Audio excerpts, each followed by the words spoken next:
Aujourd'hui, tu restes dans le domaine de la rentrée. Oui, désolé parce que hier c'est vrai que vu que c'était le retour des billets d'humeur, j'ai peut-être un peu parlé de moi, hein, j'étais content comme un petit garçon. Vous m'excuserez, hein, c'est l'ego qui gonfle, peut-être parce que j'ai fait une vidéo qui a presque fait 10 000 vues sur YouTube. C'est ouf, wow. cet égoïsme. Vous voyez, je peux pas m'en empêcher de parler de moi, surtout qu'en plus 10 000 vues, on va être d'accord, c'est éclaté. Mais bon, quand t'es sur une moyenne de 10 vues, ta perspective de statistiques change. Je me voyais indirectement monter sur les marches à Cannes, les paparazzis qui me suivaient, alors que non, à part une fuite de gaz et pas d'eau chaude pendant un mois, j'ai rien eu. Alors, revenons-en à la rentrée. C'est vrai que les plus jeunes retournaient à l'école début de semaine. Bonne rentrée évidemment à tous et bon courage. Et du coup, les politiques en profitaient pour envoyer tout leur soutien aux jeunes écoliers. Charles Michel qui souhaitait à tous les enfants, à leurs parents et aux enseignants une bonne rentrée des classes. Bart de Wever qui s'est permis une petite touche d'humour en parlant de ses enfants. Tous les 4 à l'école, enfin un peu de silence dans la maison. Il en loupe pas une dans le bar-tout. C'est un déconneur, le roi de la gaudriole. Mais moi, le message qui m'a particulièrement touché, c'est celui de Valérie Debu, qui est ministre des pouvoirs locaux, du logement et des infrastructures sportives. Ce message, c'était une citation de Nelson Mandela. L'éducation est l'arme la plus puissante qu'on puisse utiliser pour changer le monde.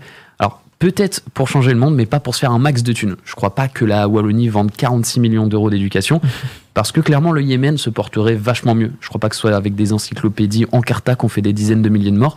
Après, voilà, j'ai jamais été très fort à risque, donc je peux peut-être me tromper. Non mais le monde politique fait fort pour sa rentrée. 2 records, la durée de formation d'un gouvernement en Wallonie et en Flandre, qui explose tous les anciens temps. Bon, je pense que si ça traîne, c'est parce qu'ils ont dû être influencés par le record du monde réalisé cet été par un habitant d'Ostende, celui d'être assis aux toilettes le plus longtemps possible. Notre petite fierté nationale a quand même tenu 120 heures. Bon, en même temps, c'est normal que ça les ait inspirés, ce record. Qu'on soit en politique ou aux toilettes, on y fait à peu près la même chose. Et ça va faire 102 jours aujourd'hui qu'on est allé voter et on n'a toujours pas de gouvernement. Alors, plus c'est long, plus c'est bon, hein, selon certaines personnes bien placées pour le savoir. Et je vais pas vous mentir, prenez votre temps. Non, parce que quand on voit par exemple le gouvernement brésilien, on n'est pas obligé de se presser, parce que le gouvernement brésilien, ce sont des gamins, hein, on va pas se mentir. Genre, les types, t'es pas d'accord avec eux, avec leur politique, ils vont pas essayer de te convaincre avec des arguments fondés, ils vont t'insulter, dire que s'ils te voient, ils te pètent potentiellement la gueule et faire des remarques du style miso et un petit peu homophobe. Donc, clairement, les politiques belges, vous pressez pas. De toute façon, gouvernement ou pas, c'est plus ou moins la même chose. Ah non, mais attends, vu que ça sert à rien, un gouvernement, en fait, ce sont un petit peu des précurseurs, les Américains.